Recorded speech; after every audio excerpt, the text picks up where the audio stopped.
Howdy ladies and gentlemen, today's video we'll be covering how many Twinkies does it take to power the sun for 1 second.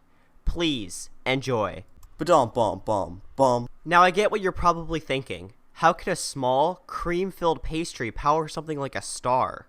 You're probably thinking that it's impossible. Wrong. You see, the key to answering this question lies in the equation of 1 calorie equals about 4.184 joules. In case you don't know, 1 joule is the amount of energy it takes to heat 1 gram of dry, cool air by 1 degree Celsius.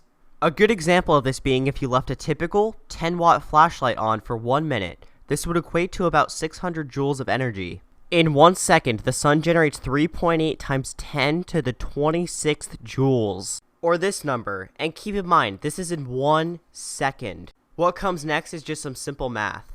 Even though it's a Sunday and I really don't feel like doing math. First, you take our number, 3.8 times 10 to the 26th power, and divide it by 4.184 to get roughly 9.1 times 10 to the 25th power. This number is how many calories it would take to power the sun for 1 second. And now all that's left is simple division. One singular Twinkie is about 135 calories each, which means that all we have to do is divide 9.1 times 10 to the 25th power by 135. Which means the amount of Twinkies it would take to power the sun for 1 second is, drumroll please, 6.7 times 10 to the 23rd power. Which could also be written like this. Anyways, thank you guys so much for watching, and as always, make sure to subscribe for more fascinating factoids. Bye.